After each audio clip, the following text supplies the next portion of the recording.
Much, Leanne. I greatly appreciate it, and thank you to everybody for joining me tonight. It is a pleasure to talk to you more about Ridj-it. That's how you pronounce it, believe it or not.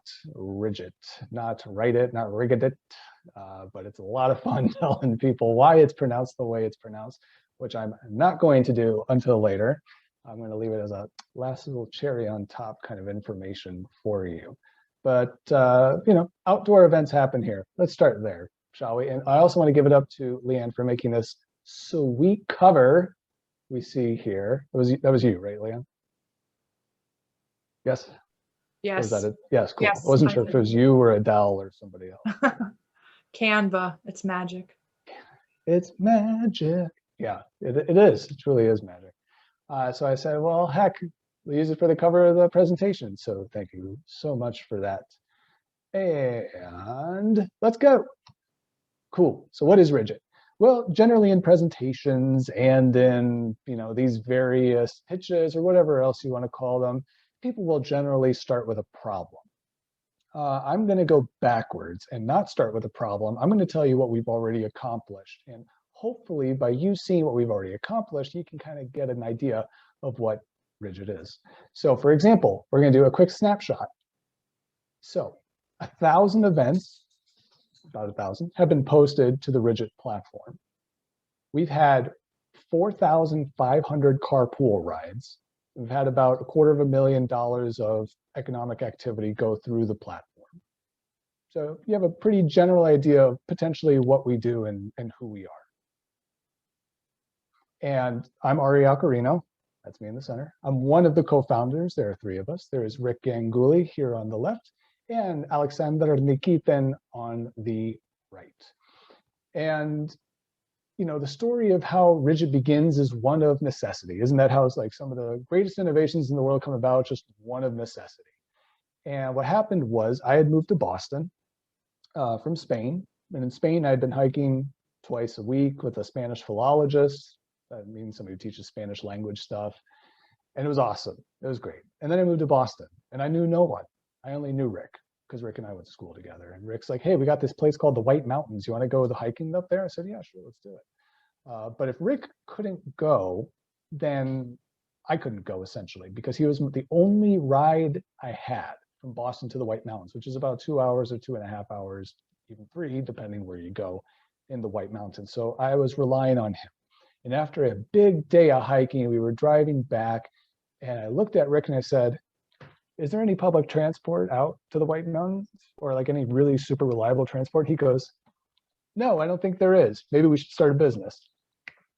And that's how it began. It was really just in a car ride and a little short conversation like that. Now, the various iterations of what we thought Ridj-it to be and believe has changed throughout 5 years or so. But the main idea remains the same, which is how do we remove the barriers to the outdoors? How do we remove barriers? Transportation is still one of the big barriers. I showed you guys earlier, carpool is a big deal. It's one of our most contentious tools as well, depending who you talk to, but it is definitely one of our most appreciated tools in terms of accessibility and community building. Let's see. Oh, and so what happened was we eventually kind of created this kind of weird MVP, we call it, meaning a minimal viable product. And we tried going to ask all these different groups like, hey, do you want to use our tool to help your group get to the outdoors? Do you want to use our tool to help get more people to the outdoors? And everybody said no. It was like universal rejection. Nobody was interested. So one night I was walking along where I live next to the JFK Museum Center in Boston, right by UMass Boston. And it was a very romantico, it was like, it was a dark night. I was just kind of walking, just kind of scratching my head, thinking to myself, how do we make this work? How do we get people to realize that carpool is like a thing we can do and make work? And we decided, screw it, we'll make our own meetup. And so if you guys aren't familiar with meetup, meetup is a platform people can use to do all different kinds of stuff, whether it's hiking or going to museums. Just a lot of computer developers use it to meet up, to talk about tech, things like that. And it was a great way to get eyes on what we were developing. And in fact, there was some marketing agency did an article about us. And of course, they took this one quote I said and blew it up. And I thought, why not? Let's use it. Let's go with it. And so we did. And we built and we built and we built and we were building and we were getting news coverage. And so I'm just going to show you like a minute and a half or less of some local channel called The Chronicle did about us. You guys should be able to hear this. Want to get away, but don't want to go it alone and need a ride? Then the folks behind Ridj-it have a solution. Co-founder Ridj Ganguly. We are a one-stop shop for all your adventure needs. We ensure that you have a ride to the adventure, that you can find adventures that you never knew existed. Think of it as your mom's carpool meets an adventure outfitter with a touch of Match.com. Ridj-it users post adventures on the site, and then others sign up, eventually meeting to carpool to a destination. Cue Hollywood. Somebody dies and gets murdered. Ah, yeah, great. Again, taking some real winning quotes and going with it. And so, yeah, that carpool tool is essentially what helped grow us to what we are today. And originally it just started off with a little calendar thing people could sign up on, and then eventually evolved into this fairly advanced mechanism that we now use to screen multiple people before they go on carpool adventures. And I'll show you guys a little bit of what that looks like later. And so, but eventually we kind of realized, oh, this is more than carpool, right? And if you were to ask me, well, I've heard of this before, haven't you? Carpooling to the outdoors, this isn't really a new idea. And I'd tell you what, if I had told you how many times people had said, hey, my friend came up with an idea like that, and I got a nickel every time they said it, I would have 25 cents. Yeah, 25 cents or so. So meaning I had like 5 other people say, oh, I had a friend who tried to make something like that, or I had a friend who tried to make something like that. Because in 2016, 2017, that was like the thing, right? Everybody's like, yeah, there's Uber, there's Lyft. Why not just do it for the outdoors? And of course, we were one of those people. And we actually, I can't tell you how many people then tried talking to us to develop partnerships who then tried to co-opt our idea, which is a very common thing in Boston with entrepreneurs. And none of them are around. We're still around, which is pretty amazing, actually. But what we realized was this ended up being more than just carpooling. Right. And what happened was a lot of other people who had these carpool ideas put a bunch of time and a bunch of money into developing a carpool tool rather than what we discovered, investing in communities. Because what happens is nobody really wants carpool. Like if people could have their own private car that just drove them to the mountains and back, a lot of people would choose that. But what happens is it kind of turns out to be a need. But it's a need based on something happening. Nobody carpools to carpool. People carpool to get to places, to do things. And so what we realized through this tool was it wasn't really the tool itself that was necessarily the sole driver of people exiting the outdoors. It was actually what we call adventure sparks, like this person here with the Superman cape, right? And so why do we call them adventure sparks? Well, we realized that there are lots of people, not in organizations, who want to do outdoor stuff, who might not have family that likes to do outdoor stuff, or a partner, or whoever else. And purely by them sparking an adventure, people will sign on to do the adventure with them. And so we found all of these people who were new to the outdoors, who wanted to do cool outdoor stuff. And what we did was essentially invest our time into them. And by investing our time into them, they posted adventures. And those adventures were 2 hours away. And people needed cars to get to those adventures, or those people already had cars. And here's the magical thing nobody was really thinking about was, how do you get somebody without a car to post an adventure? And that's what we kind of learned was, let's specialize in helping the people without cars post adventures, because inevitably somebody signs up who has a car who can then give that ride. And the more carpool rides that are given, the more accessible the platform becomes, the more adventures there are, and more comes the idea of accessibility. And so through investing in these adventure sparks, people started using the carpool tool more. But then it grew even more. It grew beyond carpool tool. We realized that for some events, carpool isn't enough. So for example, let's say you want to go I don't know, river tubing down the Saco River, which for people who don't know, it's up north of the White Mountains. You can go tubing down it.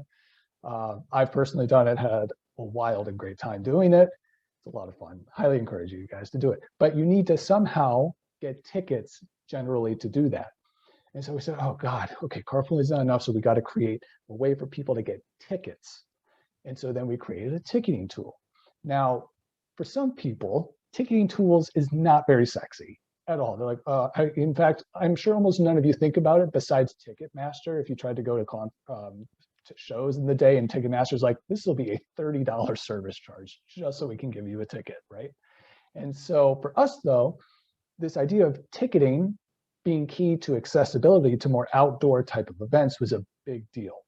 And what we also realized was there were organizations that really could benefit from this. And in a sense, we call them adventure sparks as well, although we kind of also refer to them as adventure partners because it sounds a little more official and, you know, business to business type of thing. And what happened was we eventually, in February of 2019, we had somebody use Ridj-it, and we had 300 people use our platform for one event. We had 300 people sign up using the ticketing tool we developed for what was called a ski takeover. For those who don't know, a ski takeover is when you essentially rent an entire ski mountain and you have it all to yourselves. Now, the people who used it or who rented the mountain and used Ridj-it did it for Vermont Adaptive. And Vermont Adaptive helps people with living with disabilities to go skiing or snowboarding, for example. And so one person from the event recorded it. So I thought, okay, I'll show you guys like a minute of that event.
Great. And now after that, it's essentially like 5 minutes of people just skiing around, having a fun time and all this other stuff.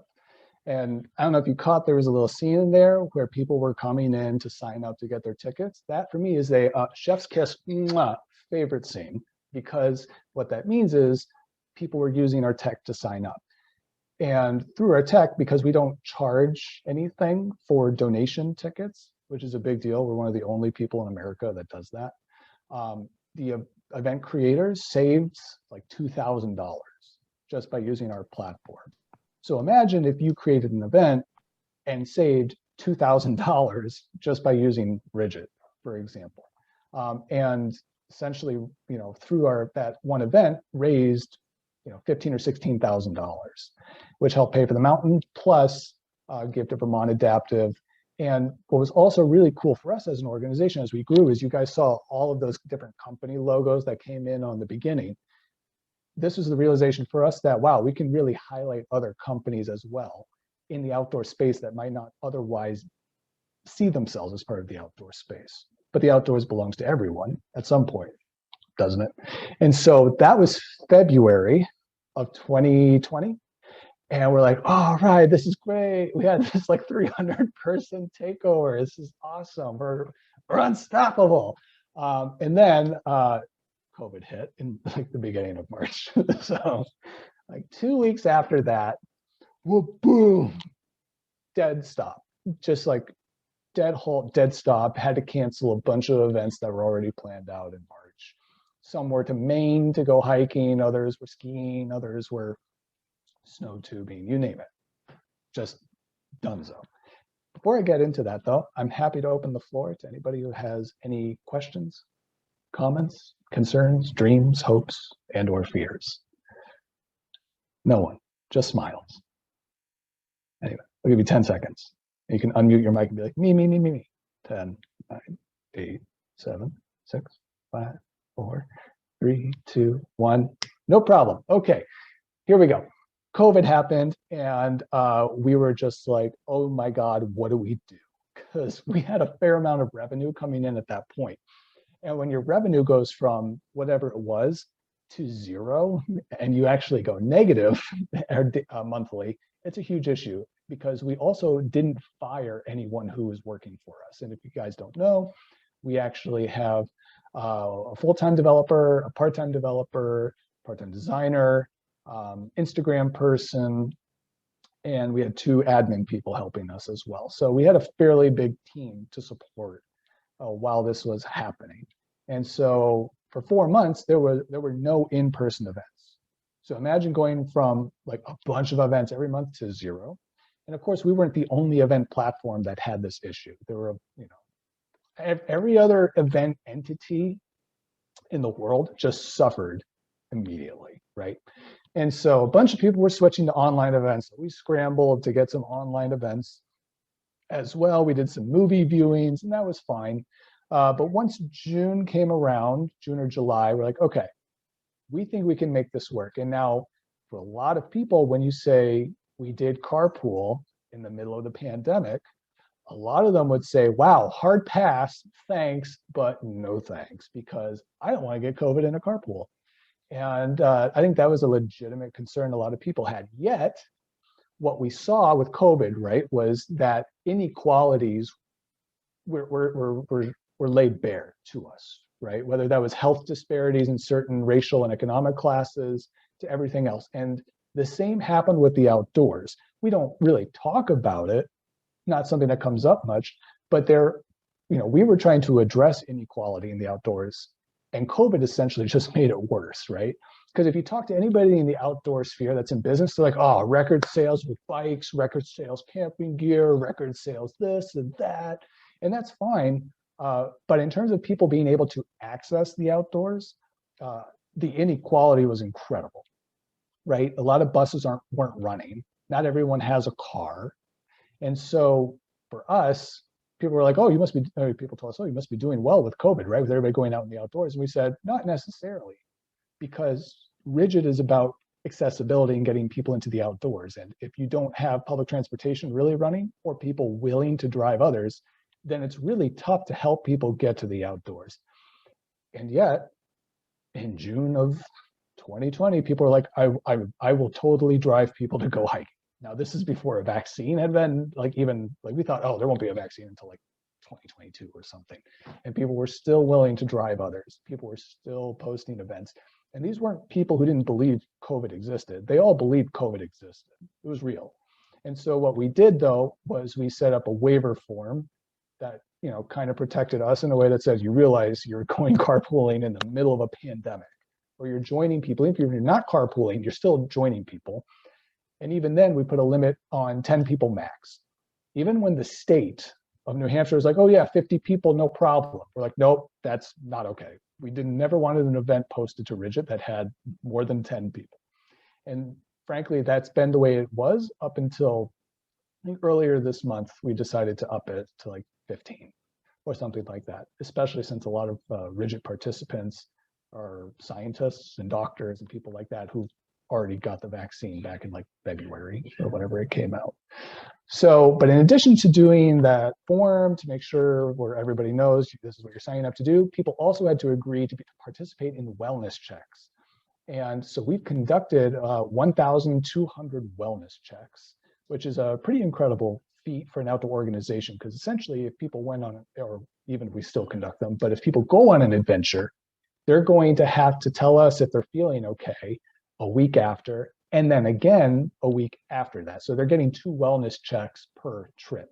And what that allows us to do is if anybody does report feeling unwell, we can contact the first people they were around. And if they went on a second adventure, we can contact those people as well. And then we can put all those people in the first group on a 2-week pause and let them know you were with somebody who reported feeling unwell. We don't know if they had COVID unless they specifically told us we have COVID. And so our ability to inform people in an organized fashion is, I mean, we're one of the only outdoor places that has been able to do that at scale for different organizations and people. And where was I going with that? Well, you might be asking, did people get COVID? And we would tell you, yeah, there were people who got COVID, not necessarily from Ridj-it. What happened was we had like 1 or 2 healthcare workers who say, I got COVID from work, just let people know. Some other people got COVID from their kids. But as far as we know, no COVID was ever spread in Ridj-it. Nobody ever reported back that they ended up being diagnosed with COVID after we informed them that somebody in their party had been diagnosed with COVID. And that's really a testament to the power of masking, right? Wearing the mask is a real thing that actually helps, along with people putting windows down in their cars, even in winter, which is awful because it's already loud, let alone like the piercing cold New Hampshire air just ripping apart your face. So we're incredibly proud of that. And what we see now is people are kind of starting to come back, even now that the vaccines are coming out. But we still have person limits and carpool limits as well. Because we used to put like 5 people in a car, no problem, go nuts. But we don't do that anymore. We might stay that way too. What's next? Oh, I wanted to go here first. So any questions before I continue on with more data stuff? I got 17 slides. I'll try to keep it as short as possible. No data. Or I'm sorry, no, plenty of data. No questions? No problem. Cool. So what you see here is something the Outdoor Industry Association put out. And if you guys aren't familiar with the Outdoor Industry Association, it's essentially a trade club of all the people from REI, Patagonia, all the people who produce like physical goods then have their own advocacy group that says, oh, the outdoors are great, buy our stuff, right? Who doesn't want that? There are oil lobbies, outdoor lobbies, whatever, they all exist. We don't belong to them, but they exist. And what was interesting is these were their main results they found after contracting an independent organization to conduct research for the pandemic. So this is from data from 2021. People are more likely to be female in the outdoors, right? People are more likely to be female now. They're more likely to be younger, slightly more ethnically diverse, likely to live in urban areas. And lower income, yeah, sure. If people are going 10 minutes outside their house for a walk, why not, right? Now that for us, that's interesting because this is data from 2021. And one of the biggest quotes from that report was, new participants are largely motivated by outdoor recreation opportunities with low barriers to entry.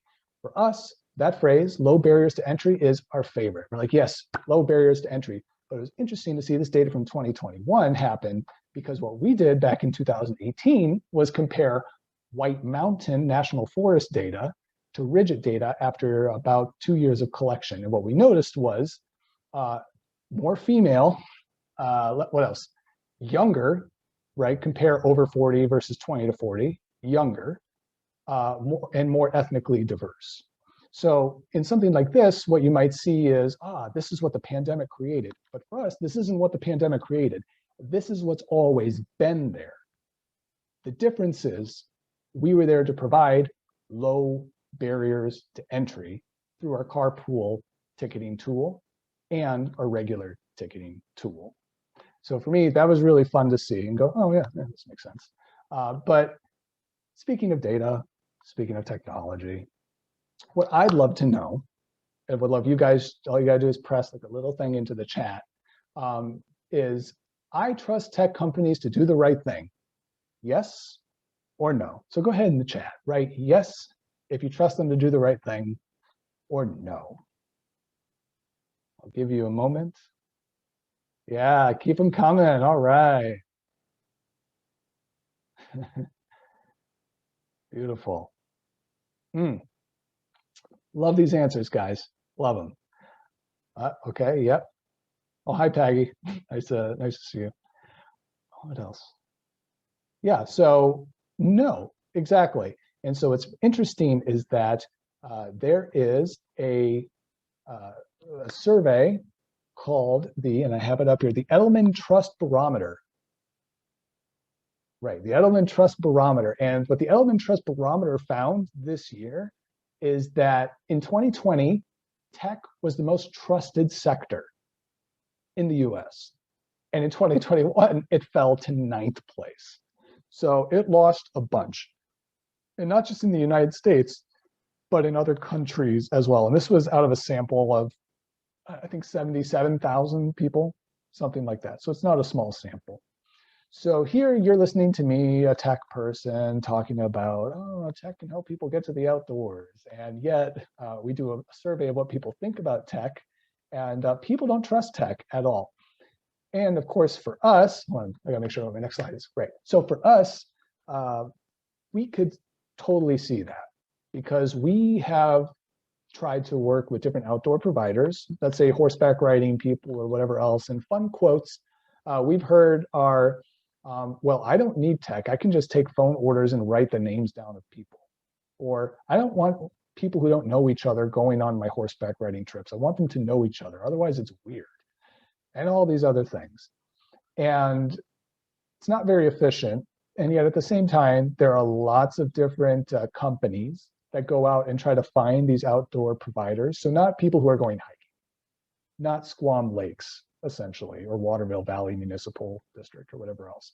They're going after people who do horseback riding trips, kayaking tours, things like that. And there's already tech built for that.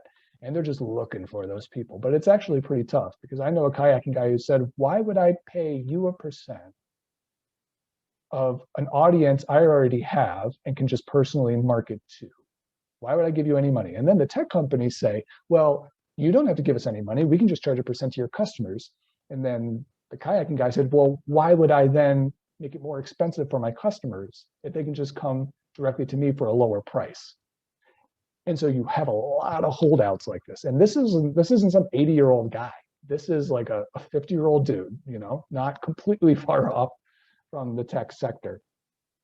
And so you still have that. And then the best they got is people Google and they might find them, essentially, right? And then you rely on a Google review.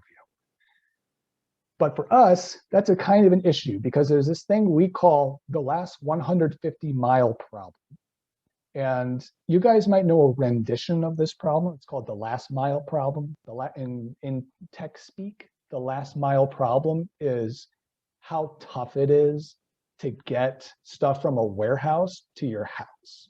And it's usually within a mile or two, essentially, right? You got to go through all the streets. It takes time and then go back. This is why people like Amazon are saying, let's send in the drones, baby. Get that blimp above the city and send in the drones. So that way, Leanne can get her, I don't know, specialty earplugs or whatever else, right? And so that's called the last mile problem. So we kind of made a play off of that called the last 150-mile problem.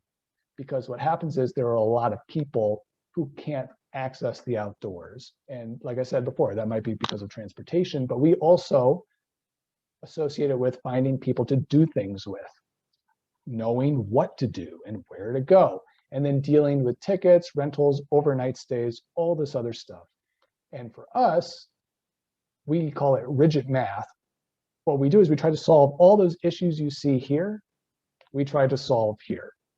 The transportation, connecting people together, a one-stop shop for booking tickets, and creating essentially an ecosystem where people can find other adventures.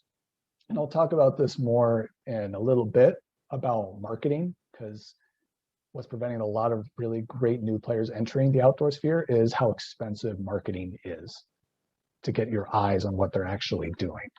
And so our tech essentially tries to solve the 150-mile problem, which again is more than just transportation. It's all these other things combined together. Because yeah, we started with the carpool tool, but what we really did was open a Pandora's box of other issues, with transportation just being one of the problems. So let's say you want to adventure with people. So here we have, this is a real person. I did not make her up. I did not go into Adobe and just like, who's a cool name? Okay, Carly. No, Carly's a real person. She's been on Ridj-it for 9 months. The birth of a baby, the birth of adventure, 9 months. And she's been on 14 adventures, right? Mount Moriah and Surprise, Peak Bagging, Mount Tecumseh, the Welsh and Dickey Loop. If you're up in New Hampshire, you know a bunch of these mountains, right? She also took a digital winter hiking class. And you know who she took that digital winter hiking class with?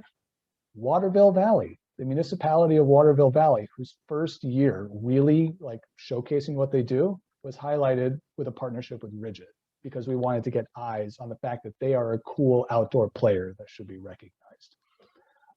And then, of course, other adventures. Now, you see this little thing called Ridj-it Reel. What Ridj-it Reel means is that she has uploaded a government ID that says she's a real person and that she's not, that her real name isn't, I don't know, Chris, right? It's actually Carly. And so what happens is she uploads a real ID. And in this case, what you see here is she's a driver. And in her car, you can see these three people here. Now, I don't know if anybody here has ever driven Uber. I'm probably going to say no. If you have, let me know. But I've driven Uber, and it's pretty terrifying, actually. And I drove Uber partially because I needed to, but the other reason was I wanted to see really what it was like from the driver's side. A lot of us know what it's like to take a taxi. Almost none of us know what it's like to drive a taxi. And for better or worse, Uber is a taxi service. It is not carpooling. It's absolutely not. It is a taxi service. Okay. Now what happens is you as the passenger, you get to see a photo. You'd see my photo. Beard's a little bigger. It's kind of scraggly. Wasn't a great time to be alive for me. But what happened was if you as the rider got into my car, it could say, Sarah is joining your car or something like that. But instead of Sarah, it was actually Bill, Bob, and Jim. Why? Because Uber doesn't care. They will just put people into your car, and you as the driver, you don't have a say. You just take them like, okay, well, here we go, right? Hope I don't get murdered. Like that was like all the time. Hope I don't get murdered. And that happens all the time. And they wouldn't even tell you how many people are getting in your car. It just says this one person is joining. And with Ridj-it, that's a huge difference. Because with Ridj-it, you can't be Gavin here and then say I'm bringing 3 other people and not list their names. It's like, no, no, no, no. If you want to go on a real carpool ride, it's going to be Gavin, and then Akil's going to have to register, and then Kai registers. Now, in this case, none of these people know each other. This is completely random carpooling to go into the woods with strangers, right? Because this is actually for an upcoming hiking trip. I think it's in the Belknap range. I think it's this weekend. I think this is where I grabbed it from. But these are all real people going carpooling. And it looks fairly simple, but this tool has taken years to develop. It's a huge deal in terms of transparency. And what's interesting, actually, is that a majority of people who use our carpool tool are female, not male. And in terms of incidents of abuse, we haven't had a single incident of abuse since we began, which is pretty incredible. But the really important thing that prevents abuse is that there are always, for the most part, I'd say 3 people or more in a car. Because the people who do commit abuse are generally, it's like a one-on-one thing, which, by the way, Uber drivers, in terms of 100% of the abuse that happens in Uber rides, Uber drivers receive 45% of the abuse, which of course nobody thinks about, but that's almost half, right? So this isn't a safety thing just for the riders, it's a safety thing for the drivers. And transparency is a huge deal, and you need to be verified in order to drive. You can't have an expired license. We have absolutely rejected people who have an expired license, for example, right? Or they upload a photo of a chicken as their license. And we go, nope, no good, no chickens. We don't, this is a chicken-free place for now. And so who else suffers from the 150-mile problem? Businesses do. Businesses absolutely suffer from the 150-mile problem because what you have are a large segment of people who aren't adventuring. You have a large segment of people who A, don't know you exist, B, even if they do know you exist, can't access you, C, even if they know you exist and they can access you, they don't know what they need. And so businesses suffer from the 150-mile problem as well. And now when I say businesses, I also mean organizations and other things like that. And we believe that through the Ridj-it tech, businesses can actually get more people. For example, we have a business called Effortless Adventures. I'm not sure if anybody up there has ever heard of them. They're a New Hampshire-based thing, but what they have are rentals out of Plymouth, New Hampshire, which you can go and pick up like an Amazon locker. But what they also have is they have social adventures. And what they realized was the tech they were using for these social adventures wasn't really getting more than 2 or 3 people. Sometimes wouldn't even get enough people, they had to cancel the event. Then they started putting their social adventures on Ridj-it.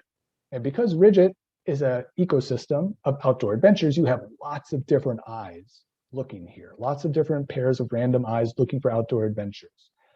And we're one of the only booking systems that's actually social. Now, that doesn't, like, who cares, right? Who cares about being social? I just want to go. But what happens is when you see photos of real people going on an adventure, you go, oh, it's a real person. Oh, that's cool. Oh, I can see who this is. Oh, they've been on these different adventures. Oh, that's kind of cool. And so then it becomes more of a social thing, and people want to see each other. They want to do things together, and they feel more comfortable engaging in the activity. And so now this particular organization, Effortless Adventures, is getting more people going on their events because of this social booking capacity. But also, we've had lots of people go mountaineering, ice climbing, all these other things, who otherwise wouldn't have been able to get there, but did because of carpooling. And the social aspect of not feeling afraid since other people were going. So we also believe that organizations and businesses suffer from the 150-mile problem as well. Now, here's the part where you guys go, oh my God, what is that? Way too many numbers, way too many spaces. Please save me. Now, for me, when I see this, I go, oh yes, beautiful, love it, great stuff. And it is. And again, this took forever to develop because what you have here is an example of our ticketing tool. And this ticketing tool is really important. And it's important because in order for a lot of people to get this type of ticketing tool, or organizations, they have to pay subscription fees in order to access this kind of tech. This tech is completely free for people to use on Ridj-it. Okay? For example, I took an example of an item that, or a ticket that we have a business that uses Ridj-it for, which is a 2-day mountaineering course in the White Mountains. You learn how to mountaineer the first day, you do a little bit of a hike, climb, self-arrest, stuff like that. And then the second day, you might summit Mount Adams or you might summit Mount Washington during the winter. I've done it, it's pretty sweet. And so title of the item or the ticket, 2-day class, description, first day class plus small hike, next summit of Mount Adams. There's the price amount, the ticket type. Here we have ticket, but you might have accommodation, you might have donation, you might have rental, you might have something else, right? Total limit of tickets available, 10 people max on the trip. And maybe they only want one person per registration to be able to order a ticket because maybe they need more information. But if they don't want, they have a thing called guest enabled where people can even purchase more tickets. The ticket is required in order to attend. Right now, it's currently enabled, means it's still an active ticket. What's the refund policy? Oh, this is refundable. When? Well, up to 72 hours. What percent? 75%. If you fell asleep during this, it's totally cool. I get it, no big deal. If you're a business or an organization, this is really important because this is really great tech that is free for people to use, and it's taken us a long time to develop. Leanne? Ari, there's a question in the chat. Someone's asking, is this ticketing tool similar to competition or is it built from scratch? Oh, this ticketing tool is built from real adventuring. This is very much a Ridj-it ticketing tool. This is built purely from our experience having over 1,000 events on the platform. And it's kind of silly in a way, right? Because if you talk to investors or you talk to other tech people, to say you got to do the competition research. Now, what's interesting for me is, we didn't really do that on Ridj-it. It's purely based on need. And also, I'm not sure if you guys read the bio about me, but I also work for a French technology company that does medical technology. For example, this watch I'm wearing can detect atrial fibrillation. It can detect low oxygen levels. It can do a bunch of stuff. And guess what? That French tech company, which has the most popular scale, like weight scale in America, did no testing. They don't do any testing. So it's like, well, you know what? We have an idea. Let's just put it out there and see what the world thinks. And people buy it. And so for us, this ticketing tool was completely built from scratch, which is great for us because it allows us to do whatever we can to help the businesses and organizations that use what we do. So this is what a business might see. This is what a participant would see. So for example, you see this 2-day class, right? It's already pre-selected because it's a mandatory purchase. You don't get an option. You have to purchase it. But here, these rentals are optional.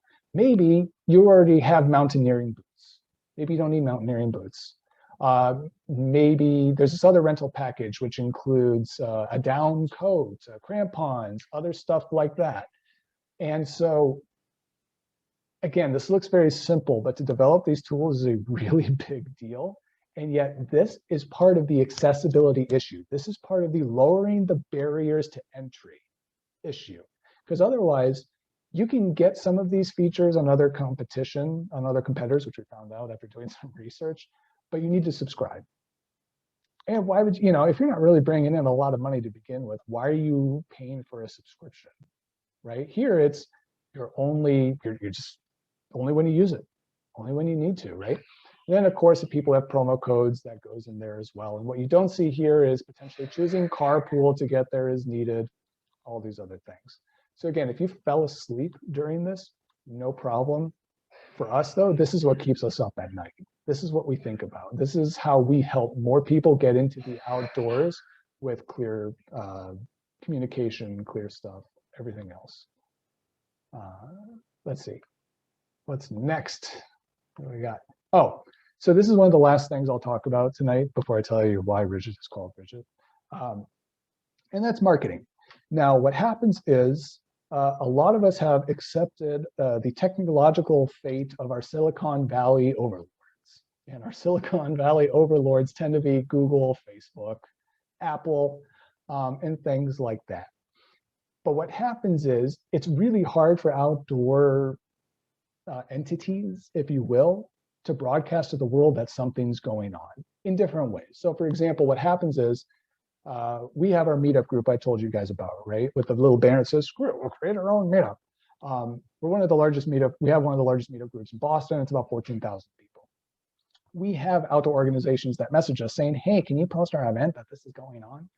And we, of course, try to direct them through the Ridj-it platform, saying you're going to get a lot more coverage for it if you just post it in Ridj-it. And so it's not really friendly for that many outdoor organizations to use something like Meetup, because Meetup has a very specific culture, which is I want free stuff all the time. That is the Meetup culture. And that's what happens when organizations establish themselves. Meetup is really old at this point in terms of the tech world. I think it's like 20 years old or 15, something like that. But they created a culture around doing free stuff together. And so without going into too much detail, as our meetup grew, we actually came up into some cultural conflict with people who are used to being on meetup and doing only free things with zero transparency and zero accountability, flaking out, not attending events, versus the commitment, the Ridj-it platform requires of people to do. Okay, so on an individual and cultural level, you kind of have that issue. Sorry, my dog is barking for my mom, potentially. Okay, all right. She could even make a guest appearance, we don't know. So that's the problem with Meetup. Now with Google and Facebook, a lot of you might have even heard about the Squam Lakes event tonight from Facebook. Now in some sense, that's kind of cool. In the other sense, Facebook actually tries to limit the amount of people who see your event. Why? Because they want you to pay for it. And unless it's like a super viral event, they want you to pay so that people within your own network can see your event. So think about all these people who subscribe to Squam Lakes or another organization you like. Facebook wants to charge you so you can show your own content to other people. And yet, nobody really thinks about this. Nobody thinks about this. They think, wow, yeah, it's just Facebook. This is just the way it is. And what happens is a lot of small outdoor organizations and small players who we're trying to help get into the outdoors don't have an entire salary to give to a Facebook analytics person. They don't have an entire marketing budget to blow $1,000, $2,000 a month so people can see their outdoor events. So what we see is outdoor inequities perpetuated through tech, because it's only the certain people high up, whether they're nonprofits with lots of funding and some donations, or for-profit people who have the money to advertise on Facebook, and everybody else gets drowned out. And now you have something like Google, where Google says, we create algorithms to make it, or to honor the best websites possible based on their content. And in some sense, that's true, right? Like I remember when I bought my PC, I went into the Microsoft store, and Microsoft's like, you know, you can get $20 off your PC if you take the Bing versus Google challenge. And you just choose which results you like better. I got $20 off, but I didn't choose Bing once as my search engine because Google was amazing. It did such a good job. But again, how many SEO specialists do you know? Do you even know what SEO is? Search engine optimization. Do you know how to index a page? Do you know how to reduce the instances of code on your page that Google might otherwise penalize you for? Because what you don't realize is if your page isn't set up perfectly, Google is penalizing you all the time. And by penalize, it means they don't want to show you who you are. And if you're not on the first page of a search result on Google, you're dead in the water. So imagine you're trying to tell people about an outdoor event you're doing or sell outdoor services. Unless people are being very specific and saying, I'm looking for Holderness, New Hampshire. I'm looking for somebody who specifically provides kayak rentals in Holderness, New Hampshire, and specific and specific and specific, yeah, then you're more likely to find a provider. But if you just say, I want to go kayaking in New Hampshire, wow, good luck. You're going to be on like the 10,000th page if you're just starting out, and it takes a lot of time. And, you know, what is it? 76% of small businesses fail within the first 2 years.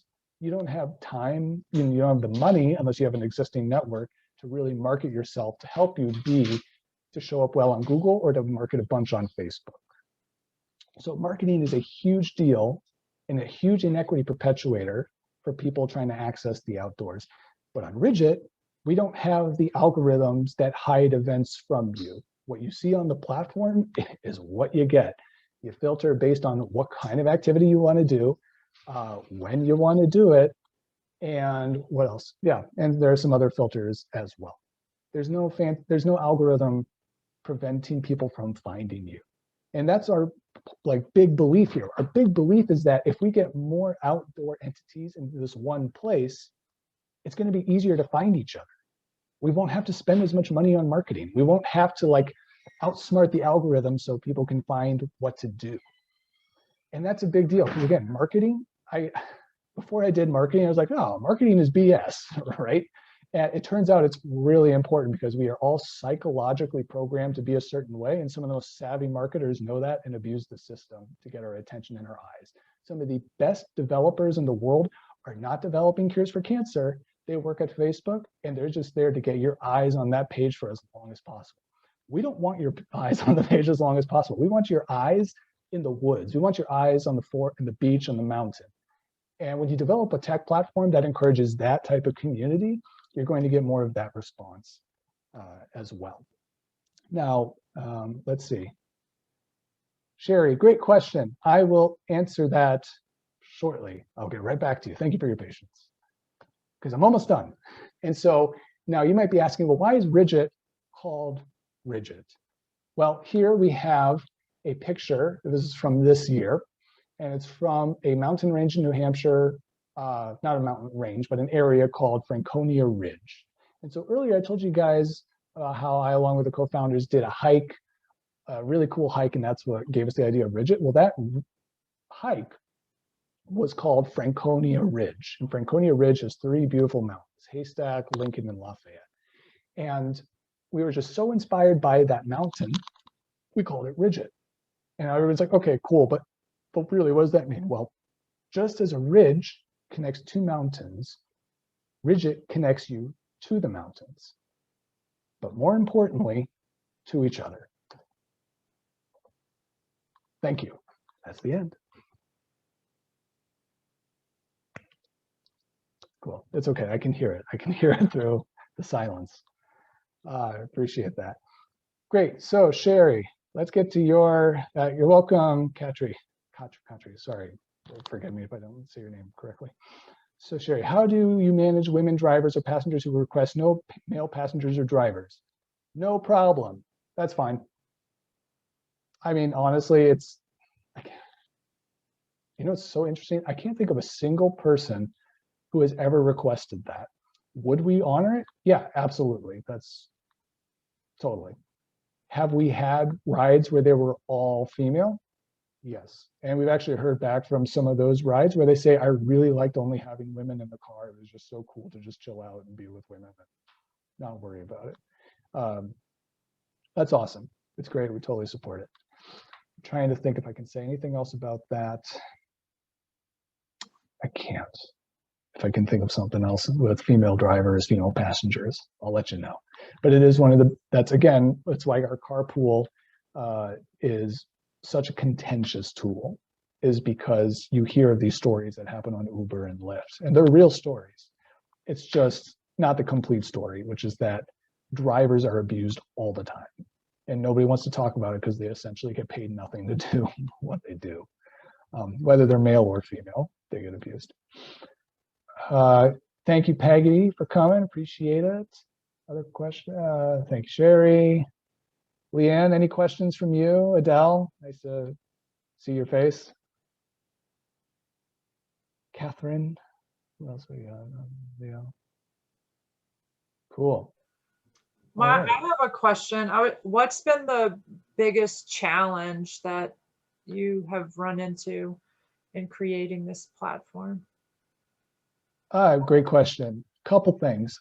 Funding is really important. And so in terms of funding, you might say, well, how much money did you guys, how much did it cost to make this? Well, in terms of funding and funding we received from outside sources, I believe I got $2,000 from my aunt, and I think 1,000 or 2,000 from my mom, and that's it within 5 or 6 years.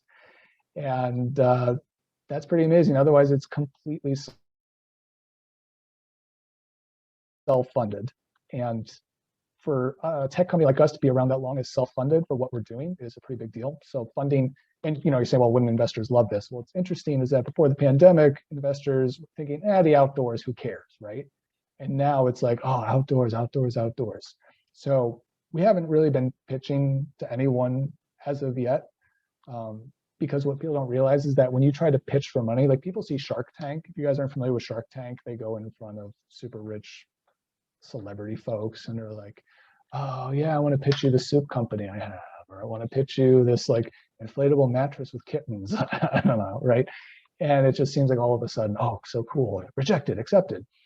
In the real funding world, it is a convoluted, messy, morally ambiguous journey.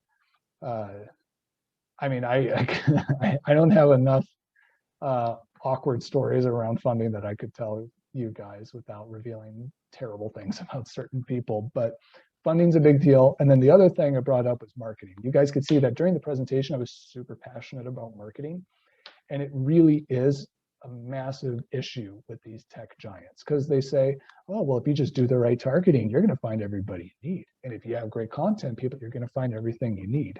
And it's not true. There's a lot of great content, and I feel kind of silly saying the word content, because you're more than content. It's like when you do a hike, is it content? No, I mean, in a way, yes, but in another way, let's rise above tech, if you will. But getting people to know about Ridj-it is really tough. And that's for a variety of factors. One of those is that just the general idea of marketing, it's tough for people to see what we do. We're getting better at it as we get more funding and more audience. And the other part is that you might have bigger outdoor players who absolutely know who we are, but don't necessarily have a vested interest in making sure that we're around. Because what we're promising to do is kind of like, and I hate to say Airbnb because, again, huge contentious company, lots of issues. I'm staying at an Airbnb right now in Florida, but I mean, I will be the first to say there are some real issues with Airbnb. But what we're trying to do is help more new outdoor players become visible and become businesses. We are totally investing in helping more people become part of the outdoor atmosphere or ecosystem, not atmosphere, the ecosystem. And if you're a big predator in that ecosystem and somebody else comes along, you're not going to be a big fan of that. And so we've gotten some pushback from bigger organizations that don't want to have other players in the system because they want to continue to be the big outdoor players. And it's kind of a bummer because all of us are marketed the idea like, get everybody outside, yeah, unless it affects my funding. Like that's the last part nobody like really thinks about as just a regular person. But if you're an organization, it's like, yeah, everybody outside, unless it affects my funding. And that happens all the time in a myriad of ways. Can those same organizations use Ridj-it tech? Yeah, anybody can use our tech. It's not restricted to anybody. It's completely free because we believe in the democratization of the outdoors. In terms of new things coming to Ridj-it, we actually have coming up, at least hopefully within this week, we can get our developers to do it. Just kidding. Will be an official organization sign up. So what happened was right now it's still essentially kind of relegated to individuals.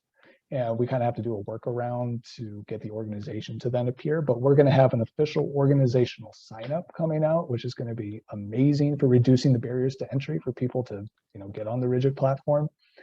The other thing too is we will have a carpool calculator. What's really interesting is that for 5 years or so, people have been signing up to drive without knowing or having any idea of how much money they'll get in return for driving.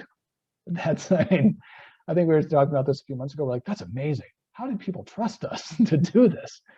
And apparently they did, but we're going to build even more trust because now people are going to be able to see how much money they're going to be compensated for driving carpool, essentially for Ridj-it events.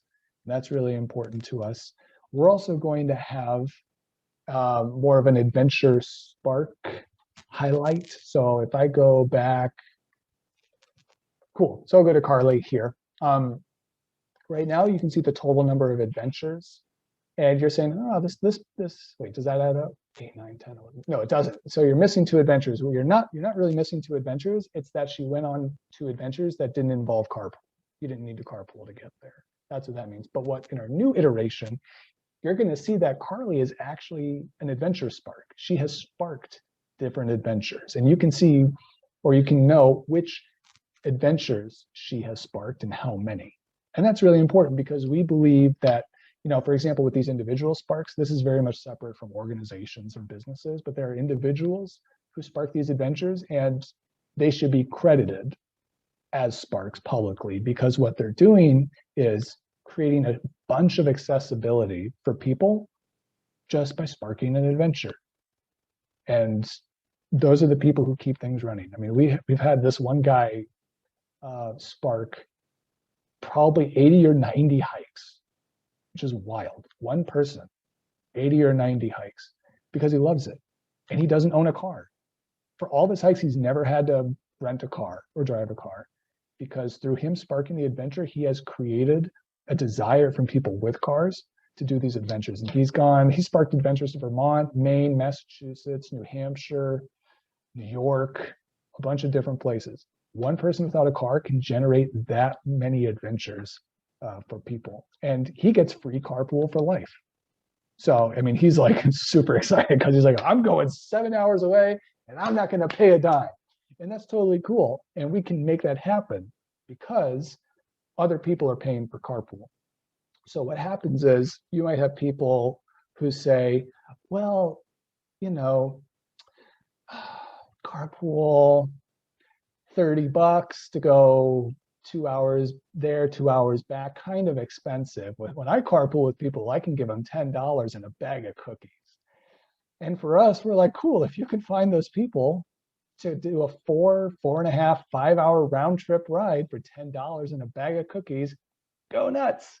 But you know what you can't do with that? You can't scale. You can't you can go on that carpool ride. How are you going to help the other person who you don't know, who lives in Boston or New York City, who doesn't have a car? How does that help them get a ride in the future? And so, for example, we had a guy who's been an awesome adventure spark, but he saw what the price was going to be for a ride, and he said, is there a way I can lower it? I don't even want to take any of the money for carpooling. We're like, we totally get it. It's awesome. But by you providing this ride, you are still cheaper as somebody's ride than if they had to Uber. And this was to a park, Middlesex Fells. I don't know if you guys are familiar with Middlesex Fells if you're from the Boston area. I mean, it's essentially right outside of Boston. But if you want to Uber there, I mean, sometimes the Uber rides are just as much as a 5-hour round trip ride on Ridj-it. Can you imagine? You're paying like $30 in the morning to get to a train station at 5:30 in the morning, and then for $30 you get a 5-hour round trip ride. I mean, you can try and take Concord bus lines, but it's going to cost you $30 one way, which is fine because that's not, and you're definitely not going to get a ride to the trailhead or directly to where you need to go. And that's fine because that's not what they're built to do. So it's not a bash on them. They deserve to exist and do what they do. But we serve a different community. And so this is why I keep saying carpool has been a really contentious tool, because people's ideas around carpool have been very mixed, ranging from, well, I was a hippie and we used to smoke weed in exchange for rides, to I've taken Uber and I like my drivers to not talk to me. It's the complete end of the capitalist, non-capitalist spectrum. And when you're kind of in the middle, it can be a little awkward in terms of people's schema and how they perceive carpool. So hold on, let's see, Nathan. Sorry, Nathan, I'm just reading what you wrote. I would love to see sailing as one of event activities. Awesome, totally. I think it's a great idea. Nathan, I will submit a ticket tonight to our dev team for them to develop the sailing activity. It's great. Yeah, and totally, you got it. With you, man. We want to see all the activities out there. So yeah, I will submit that ticket tonight. And if you're interested in getting updates about it, you can send Leanne an email with your email, and then I can reach out to you later and let you know when it's up somehow, some way. Yeah, I guess that's the also other update that's coming out. We have some other activities coming up that people are going to be able to do. Yeah, guys, I mean, tech in the outdoors is wild. I mean, the outdoors is like the wild west of the tech world. And in some sense, people would rather it remain that way, right? A lot of people see the outdoors as this escape from this myopic, is that how you pronounce it? Myopic, I'm an English teacher, I'm the worst. This myopic, soulless existence, especially during the pandemic, that a lot of us have just like, we're just dead from Zoom, we're dead from being online. And for us, we're still trying to tell people, guys, it's not about kids on smartphones, right? Like whether you're talking to these big outdoor organizations, like, oh, kids on smartphones, it's a problem in the outdoors. It's like, no, smartphones help people get to the outdoors. They help people use maps. They help people do a lot of cool things. Tech doesn't have to be the great divider. It can be a great uniter in the outdoors. It's just that for us, we believe that Ridj-it is the place where if we post all our adventures together, we help more people know that we even exist, that you guys exist. I mean, for us, for me, it's like when I go to Mexico, you'll see a bunch of wedding bridal shops next to each other. And if you're coming from like a certain mindset, you're like, well, that's kind of weird. Why would you set up right next to your competitor? Well, guess what? If you have all of the bridal shops in one neighborhood, everybody knows, you know what? That's the neighborhood I gotta go to. If I gotta get my wedding dress, Ari wants a wedding dress. If I need my wedding dress, I gotta go to this neighborhood. I don't necessarily have a store picked out, but I know that this is the place where I can go find something. And my activity is good for my competitors' activity. And now for us, we don't want to necessarily say that the people who are on the Ridj-it platform are competitors, because they're not. There's just so many different events. We also don't necessarily believe in a race to the bottom to provide outdoor events. Because what happens is you get a lot of people who are like, I'm totally going to do the free event. I don't want to pay anything for the Squam Lakes event, for example. It happens all the time.